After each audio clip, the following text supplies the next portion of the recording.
नमस्कार दोस्तों, ocean network में आपका स्वागत है। मैं हूं ओमकार चौधरी। कल व्हाइट हाउस में ओवल ऑफिस में जो कुछ हुआ, पूरी दुनिया में कूटनीति के जो जानकार हैं, वो उसे देख करके, जान करके, सुन करके हैरान हैं, परेशान हैं, चमत्कृत हैं। ऐसा कभी नहीं हुआ जो ओवल में ऑफिस में हुआ। और डोनाल्ड ट्रंप और यूक्रेन के राष्ट्रपति व्लादिमीर जेलेंस्की के बीच में जो हॉट टॉक्स हुई, और जिस तरीके से अमेरिका के राष्ट्रपति ने यूक्रेनी राष्ट्रपति के ऊपर हावी होने की कोशिश की, जिस तरह के शब्दों का उनके बारे में इस्तेमाल किया, और उनके साथ बैठे हुए अमेरिका के उपराष्ट्रपति जेडी वेंस ने भी और कुछ पत्रकारों ने भी इसमें एक तरीके से घी डालने का काम किया आग में, और उसे और ज्यादा प्रज्वलित कर दिया। उसका नतीजा वही होना था जो हुआ। जेलेंस्की अपमानित होकर के, और डोनाल्ड ट्रंप को भी और जेलेंस्की को भी खरी खरी सुना करके ओवल ऑफिस से रुखसत हो गए। और जो अमेरिकन राष्ट्रपति यूक्रेन के साथ खनिज पदार्थों से संबंधित एक महत्वपूर्ण समझौते की उम्मीद लगाए बैठे थे, वो समझौता भी सिरे नहीं चढ़ा। और थैंक यू अमेरिका कहकर के जेलेंस्की ने वापसी की उड़ान पकड़ ली। डोनाल्ड ट्रंप को इस बात का अंदाजा हो गया है कि हुआ क्या है और कहां गड़बड़ी हो गई है। एक्चुअल में उनकी तरफ से जो एक बयान जारी किया गया इस वार्ता के टूटने के बाद, और जेलेंस्की के ओवल ऑफिस से निकल जाने के बाद, तो उन्होंने एक स्टेटमेंट इशू किया। और इस स्टेटमेंट में उन्होंने ये कहा कि we had a very meaningful meeting in the White House today, much was learn that could never be understood without conversation under such fire and pressure. It is amazing what comes out through emotion, and I have determined for peace if America is involved. उन्होंने कहा है कि and I have determined that President Zelensky is not ready for peace if America is involved. शब्दों पर गौर करिए। Because he feels our involvement gives him a big advantage in negotiations. I don't want advantage, I want peace. He disrespected the United States of America in its Oval Office. He can come back when he is ready for peace. Actual में हुआ क्या था, ये जरा समझने की जरूरत है। और इससे भी पहले ये भी समझने और जानने की जरूरत है कि यूक्रेन ने एक्चुअल में कितनी बड़ी गलती कर रखी है, कितनी बड़ी मूर्खता कर रखी है। व्लादिमीर जेलेंस्की कॉमेडियन रहे हैं और राष्ट्रपति बन गए हैं। और रूस के साथ जो अमेरिका की खुंदक है, जो दशकों से चली आ रही है, एक समय दोनों महाशक्ति हुआ करते थे और दो ध्रुव हुआ करते थे। बहुत सारे देश दुनिया के रूस के साथ थे, बहुत सारे देश अमेरिका के खेमे में थे। सोवियत संघ का विघटन हुआ 90 के दशक में। उसके बाद रूस से बहुत सारे देश अलग हो गए। उनमें ये भी है, यूक्रेन भी है, बहुत सारे और दूसरे देश हैं। और अमेरिका और यूरोपियन जो कंट्रीज हैं, जिनमें नाटो देश भी शामिल हैं, उन्होंने एक तरीके से ज़ेलेंस्की को, यूक्रेन को चने के झाड़ पर चढ़ा दिया। वो होता है ना कई बार, कोई गली का गुंडा है और किसी को आप भड़का दीजिए कि आप इस गुंडे से भिड़ जाओ, हम तुम्हारे साथ खड़े हैं। और जैसे ही वो गुंडे से भिड़ता है और गुंडा उसकी छिताई पिटाई शुरू करता है, तो वो जो उससे कह रहे थे कि हम तुम्हारे साथ हैं, तुम भिड़ जाओ इससे, वो फिर वहां मिलते नहीं हैं, पीछे से भाग जाते हैं। और यही यूक्रेन के साथ हुआ है। पिछले 3 साल से यूक्रेन उधार के और दया पर आधारित हथियारों और पैसे के बल पर रूस जैसी महाशक्ति से लड़ रहा है। और उसका बहुत सारा इलाका रूस अपने कब्जे में कर चुका है। बहुत सारे सैनिक रूस के भी मारे गए हैं, बहुत सारे सैनिक यूक्रेन के भी मारे गए हैं। 20 जनवरी 2025 को डोनाल्ड ट्रंप फिर से अमेरिका के राष्ट्रपति बने हैं, लेकिन इससे पहले जो राष्ट्रपति थे, जो बाइडेन, यानी डेमोक्रेट के जो राष्ट्रपति थे, वो एक्चुअल में युद्ध विराम चाहते ही नहीं थे। वो लगातार ज़ेलेंस्की को भड़काए हुए थे, उकसाए हुए थे, पैसा भी दे रहे थे, हथियार भी दे रहे थे। और रूस के राष्ट्रपति जो नेगोशिएशंस बीच में कोई कर भी रहा था, प्रधानमंत्री नरेंद्र मोदी ने भी किया था, मॉस्को भी गए थे, कीव भी गए थे, वो उन जगहों को, सामरिक महत्व की जगहों को छोड़ने को तैयार नहीं थे, जो उसने युद्ध में यूक्रेन से जीती है या अपने देश में मिला ली है। जब से ट्रंप आए हैं, बल्कि आने से पहले से वो ये कहते रहे हैं कि उनके 2 टारगेट हैं।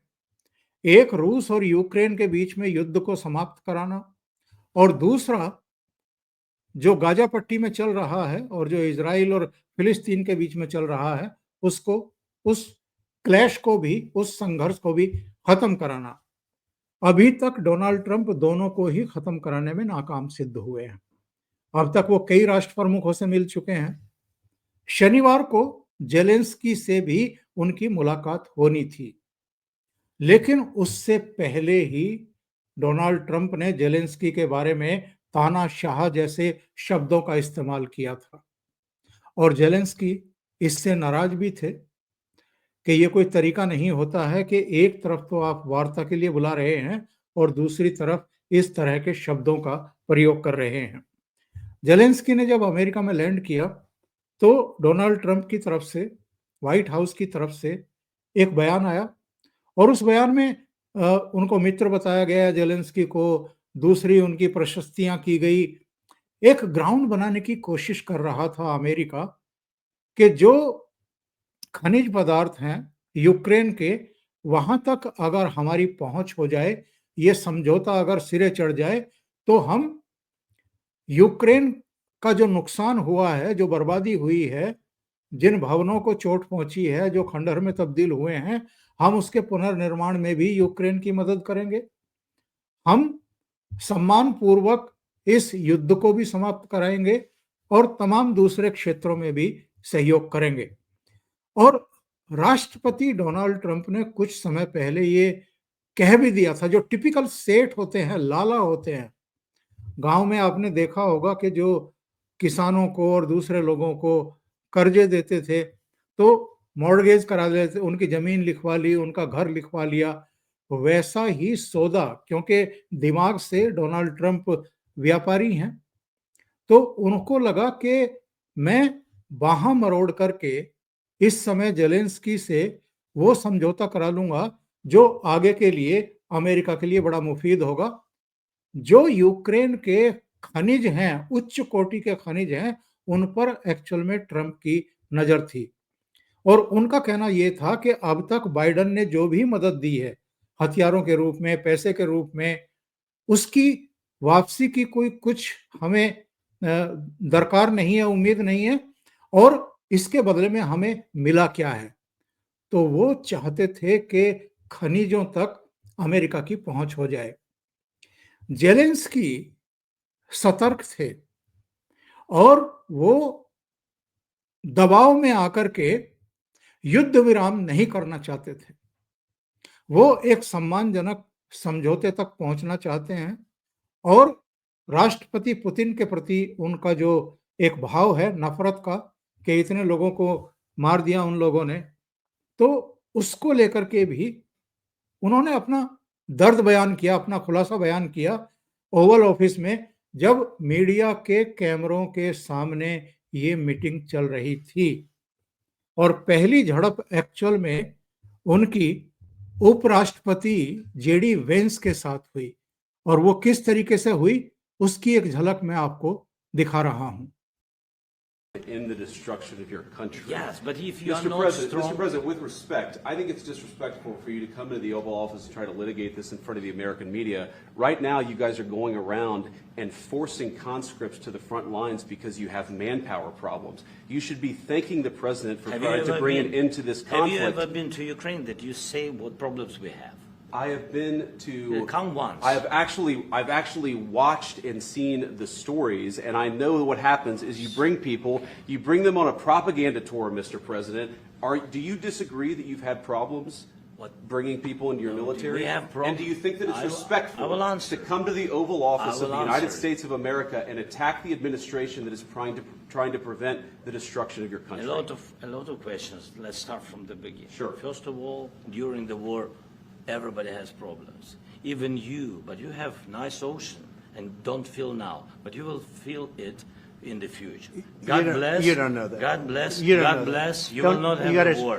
Don't tell us what we're going to feel. We're trying to solve a problem. Don't tell us what we're going to feel. I'm not telling you. Because I'm you're in no answering on this position to question. dictate that. That's Remember exactly this. what I'm not You're in dictating. no position to dictate what we're going to feel. We're going to feel very good. You will feel influence. We're going to feel very good and very strong. You will feel influence. You're right now not in a very good position. You've allowed From the yourself very- to be in a from very the very bad position, beginning and he of the happens war. to be right about From it. the very beginning of the war. You're not Mr. in a Brown, good position. I You was don't have in the cards right now. With us, you start I'm having not playing cards. But cards. right now, you I'm don't. very Yeah, you're playing serious, cards. Mr. President. You're I'm playing very cards. serious. You're gambling I'm the with the president lives in of war. millions of people. You think- You're gambling with World War III. what you're You're speaking gambling about? with What are you World speaking War about? III. And You- what you're doing is very disrespectful to the country, this country. That's with back all to respect to you. your Far country. more than a lot of people said very they respect. should have. Have you said thank you once? A lot entire of meeting? times. No, in this Even entire meeting, today. have you said thank Even you? today. You went to Pennsylvania and campaigned for the opposition in October. Offer some words of appreciation for the United States what of you're speaking America about? and the president who's trying to save your country. यहां जो hot talks हुई और वो भी कैमरों के सामने हुई, और राष्ट्रपति ट्रंप जो है वो जेलेंस्की को कह रहे हैं कि आपके पास कोई ऑप्शन नहीं है, कोई कार्ड नहीं है, हमारे पास कार्ड है, हम इस पोजीशन में हैं कि हम कुछ कर सकते हैं, और तुमने तो अपने लोगों को मरवा दिया है, तुम तो तीसरे विश्व युद्ध की तरफ जो है पूरी दुनिया को झोंकने पर आमादा हो, तुम्हें युद्ध विराम के लिए तैयार होना पड़ेगा या फिर हम इस समझौते से बाहर हो जाएंगे, तुम्हें समझौता करना ही पड़ेगा। ये कैमरों के सामने ट्रंप जेलेंस्की को धमकाने की कोशिश कर रहे थे। और कौन से समझौते की बात कर रहे थे डोनाल्ड ट्रंप?